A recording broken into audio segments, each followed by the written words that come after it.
Hello दोस्तों, नमस्कार और स्वागत है आपका मेरे एक और वीडियो में। और इस वीडियो में हम बात करने वाले हैं टीसीएस के Q3 रिजल्ट्स के प्रीव्यू के बारे में। इसका जो रिजल्ट आने वाला है वो परसों यानी 9 तारीख को आता हुआ दिखेगा। एंड उस दिन रिजल्ट के साथ यहाँ पे टीसीएस डिविडेंड भी यहाँ पे डिक्लेयर करता हुआ दिखेगा।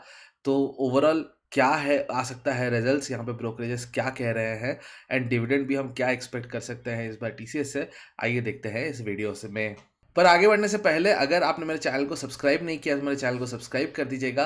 एंड आज जीएम ब्रीवरीज के Q3 एंड मोबीक्विक के Q2 रिजल्ट्स आते हुए दिखे, उसको मैंने एनालाइज किया था, आप जाके उसको चेक कर सकते हैं। जोमेटो का जो स्टॉक है वो 5% से डाउन जाता हुआ दिखा है आज। एंड ओवरऑल लास्ट एक हफ्ते में या लास्ट एक महीने में हम इसको देखें तो ऑलमोस्ट लाइक 15% तक गिरता हुआ दिखा है। तो इसके पीछे के रीजंस क्या है? इसके अलावा कल्याण ज्वेलर्स के Q3 अपडेट्स आते हुए दिखे आज सुबह और वो शानदार है। आईटी सेक्टर के जो Q3 रिजल्ट्स के प्रीव्यू, जो बाकी स्टॉक्स है इन्फोसिस, विप्रो, एचसीएल, एलटीआई माइंट्री, कोफोर्ज, परसिस्टेंट, साइंट, ये सबको भी मैंने डिस्कस किया है एक और वीडियो में, आप जाके उसको चेक कर सकते हैं। HDFC bank, Bajaj finance, L&T finance का Q3 का अपडेट्स एंड एल&टी फाइनेंस में ये लक्ष्य 2026 क्या है एंड यहाँ पे कहाँ स्टैंड कर रहा है एल&टी फाइनेंस, इन सबको यहाँ पे मैंने डिस्कस किया था। आप इन सब वीडियोज़ को जाके मेरे चैनल से चेक कर सकते हैं।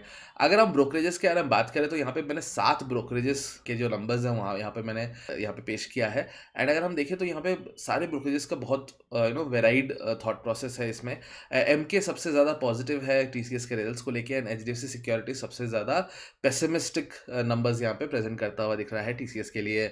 अगर हम रेवेन्यू ग्रोथ देखें तो यहाँ पे जो भी ब्रोकरेजेस हैं वो मान रहे हैं -0.5% से लेके 0.5% तक ग्रोथ आता हुआ देख सकते हैं। एमके मानता है 0.47 एंड 0.5% के आसपास का टॉप लाइन ग्रोथ आता हुआ दिख सकता है। एंड कोटक एंड एलआरआर यहाँ पे मानते हैं कि 0.5% की गिरावट आती हुई दिख सकती है टॉप लाइन में। ईयर देखें तो ये 5.5 से 6.5% तक ग्रो करता हुआ दिखेगा। अगर प्रॉफिट के बारे में बात करें तो यहाँ पे एचडीएफसी सिक्योरिटीज मानता है सिर्फ आधे % का ही प्रॉफिट ग्रोथ आता हुआ दिखेगा। जबकि यहाँ पे अगर हम देखें एमके मान रहा है कि क्वार्टर ऑन क्वार्टर ऑलमोस्ट 6% से यहाँ पे प्रॉफिट ग्रो करता हुआ दिखेगा। तो अगर कोई भी स्विंग एक तरफ स्विंग होता है या अच्छा प्रॉफिट आता है 6% का, तो फिर ऑब्वियसली यहाँ पे टीसीएस में जो स्टॉक है वो बहुत ज़्यादा जंप करता हुआ दिखेगा। एंड अगर हम एचडीएफसी सिक्योरिटीज़ की बात माने एंड अगर सिर्फ आधे % से प्रॉफिट जंप करता हुआ दिखता है तो फिर यहाँ पे हम स्टॉक में एक ब्रेकडाउन आता हुआ देख सकते हैं। एंड ये सिर्फ टीसीएस ही यहाँ पे गिरता हुआ नहीं दिखेगा, पूरी की पूरी आईटी पैक यहाँ पे गिरते हुए दिखेंगे। अगर हम यहाँ पे ईयर नंबर्स देखें तो ईयर नंबर 8.5 से 14% तक यहाँ पे प्रॉफिट ग्रो का अनुमान लगाया जा रहा है। मार्जिन की अगर हम बात करें, यहाँ पे एमके मानता है कि 290 बेसिस पॉइंट का यहाँ पे मार्जिन ग्रो कर सकता है क्वार्टर ऑन क्वार्टर। जो इनका बीएसएनएल का जो प्रोजेक्ट था, जो यहाँ पे इस क्वार्टर से उसका जो रेवेन्यू है या फिर उसका जो कॉन्ट्रीब्यूशन है टू द रेवेन्यू वो घटता हुआ दिखेगा। एंड बीएसएनएल वाले प्रोजेक्ट में यहाँ पे जो उनके मार्जिन है वो बहुत कम थे, तो वो मार्जिन को ड्रैग कर रहा था लास्ट क्वार्टर। लेकिन एमके का मानना है कि बिकॉज बीएसएनएल नहीं रहेगा तो यहाँ पे जो मार्जिन है मार्जिन बहुत ज़्यादा बढ़ते हुए दिख सकते हैं। लेकिन अगर हम बाकियों का माने तो बाकी मानते हैं कि 10 बेसिस पॉइंट से 70 बेसिस पॉइंट मार्जिन है वो बढ़ते हुए दिख सकते हैं। एमके का मानना है कि ईयर 200 बेसिस पॉइंट से मार्जिन बढ़ता हुआ दिखेगा। लेकिन बाकी जितने भी ब्रोकर्स हैं उनका मानना है कि 20 बेसिस पॉइंट से 80 बेसिस पॉइंट तक यहाँ पे मार्जिन टूटते हुए दिख सकते हैं। तो ओवरऑल किस प्रकार का रहेगा रिजल्ट्स वो तो हमें परसों 9 तारीख को पता चलेगा। लेकिन हाँ, अगर हम यहाँ पे कोई भी एक तरफ का हम यहाँ पे अगर सरप्राइज आता हुआ देखते हैं तो यहाँ पे मार्केट यहाँ पे रिएक्ट करता हुआ दिख सकता है। एंड सिर्फ टीसीएस नहीं, बाकी स्टॉक्स को भी यहाँ पे अफेक्ट होता हुआ दिख सकता है। तो अगर हम टीसीएस के Q3 के प्रीव्यू के बारे में बात करें तो पहला तो बात ये है कि फर्लोज, जो मैंने पहले भी बताया था कि फर्लोज का मतलब ये होता है कि सीजनैलिटी फैक्टर के कारण या फिर ये जो सीज़न होता है जिसमें छुट्टियां बहुत ज़्यादा होती है, इसमें लॉन्ग पीरियड ऑफ छुट्टियां दे दिया जाता है टू फ्यू ऑफ द एक तो क्लाइंट की तरफ से भी ये छुट्टियां होती हैं, दूसरा होता है कि लोग भी यहाँ पे छुट्टी पे रहते हैं तो बिलिंग नहीं होती है। इसके कारण ये जो Q3 होता है, Q3 सबसे वीकर क्वार्टर होता है। तो Q3 is essentially always the weakest quarter. तो क्वार्टर वीक होने के कारण यहाँ पे हम नंबर्स में और यानी रेवेन्यू के नंबर्स में गिरावट जरूर आता हुआ दिखते हैं। यहाँ पे जो मानना है वो ये है कि मार्जिन यहाँ पे बढ़ता हुआ दिख सकता है ड्यू टू रुपी डेप्रिसिएशन। तो रुपी जब भी डेप्रिशिएट करता है any export company, IT export हो जाए या फिर कोई भी एक्सपोर्ट कंपनी, उनको फ़ायदा होता हुआ हमेशा दिखता है। अगर हम देखें तो while revenue for the IT giant is widely expected to remain muted due to higher फurloughs in Q3, a depreciation of the Indian rupees seen aiding margins. तो क्वार्टर ऑन क्वार्टर ऑब्वियसली यहाँ पे रेवेन्यू म्यूटेड ही आता हुआ दिख सकता है seasonality factor के कारण, लेकिन हाँ, डेप्रिसिएशन ऑफ इंडियन रूपी यहाँ पे एड कर सकता है मार्जिन्स को। Profit growth to be aided by improved EBIT margins on the back of rupee depreciation, operational efficiency and better utilisation. तो मार्जिन्स यहाँ पे बढ़ते हुए दिखेंगे एंड उसके कारण प्रॉफिट भी ग्रो करता हुआ दिखेगा। एंड इसके पीछे के 3 कारण बता रहे हैं, वो है rupee depreciation, operational efficiency and utilisation के नंबर यहाँ पे बेटर होते हुए दिखेंगे। अगर हम यहाँ पे रेवेन्यू देखें तो revenue to be in pressure, overall Q pressure में आता हुआ दिख रहा है।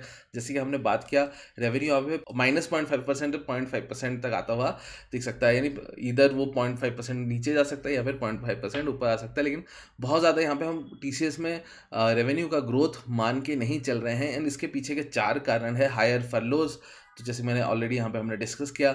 एबिंग बीएसएनएल रेवेन्यू, बीएसएनएल का जो 15,000 करोड़ का एक जो प्रोजेक्ट चल रहा था, उसका जो रेवेन्यू हमने देखा था लास्ट 2 क्वार्टर में, उसका जो कंट्रीब्यूशन था बहुत ज़्यादा था। वो दिसंबर से, तो अक्टूबर नवंबर में भी नंबर्स ऑलमोस्ट हाई रहे होंगे कंट्रीब्यूशन ऑफ बीएसएनएल रेवेन्यू, लेकिन दिसंबर से एंड फिर अगले क्वार्टर से लेके यहाँ पे जो उसका था या फिर जो कंट्रीब्यूशन था वो घटता हुआ दिखेगा। एंड उसके बाद यहाँ पे हम ऑब्वियसली रेवेन्यू में भी एक गिरावट आता हुआ देख सकते हैं। इस क्वार्टर यहाँ पे बहुत ज़्यादा मेगा डील विंस हुए नहीं है टीसीएस के, एंड वो एक फैक्टर रह सकता है जो रेवेन्यू को अफेक्ट करता हुआ दिखेगा। एंड मार्जिन्स यहाँ पे इंप्रूव होते हुए दिखे हैं, जिसको हमने ऑलरेडी डिस्कस कर लिया है। ऐसे क्या चीज़ें हैं जो एज इन्वेस्टर्स हमें मॉनिटर करना चाहिए? पहला है कमेंट्री एंड गाइडेंस। यहाँ पे टीसीएस का क्या कमेंट्री आता है एंड क्या गाइडेंस देते हैं, उनका क्या मानना है कि आगे चल के जो इन्वेस्टमेंट इन आईटी है वो किस हिसाब से बढ़ता या गिरता हुआ दिखेगा। तो ये एज इन्वेस्टर्स हमें ध्यान में रखना चाहिए। Customer behaviour post rate cut in US, UK and Europe.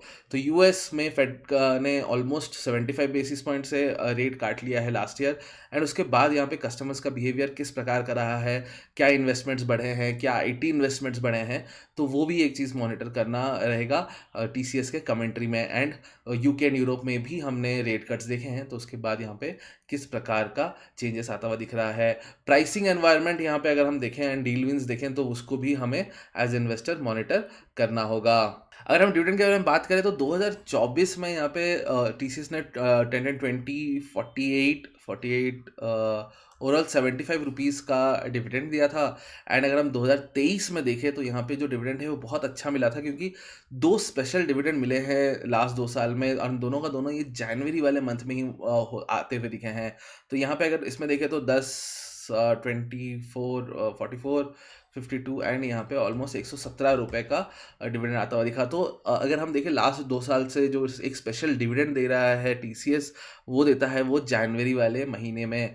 And अगर इस बार भी हम स्पेशल डिविडेंड, पता नहीं अब आता है कि नहीं आता है, लेकिन अगर स्पेशल डिविडेंड आता है तो यहाँ पे हम अच्छा डिविडेंड आता हुआ देख सकते हैं। इस बार का जो रिकॉर्ड डेट है जो इन्होंने सेट किया है वो 17 जनवरी का है। लेकिन हाँ, एज इन्वेस्टर्स हम एक्सपेक्ट तो ज़रूर करेंगे, बिकॉज लास्ट 2 साल में यहाँ पे स्पेशल डिविडेंड आया था जनवरी वाले महीने में, एंड होपफुली इस बार भी आता हुआ दिखेगा।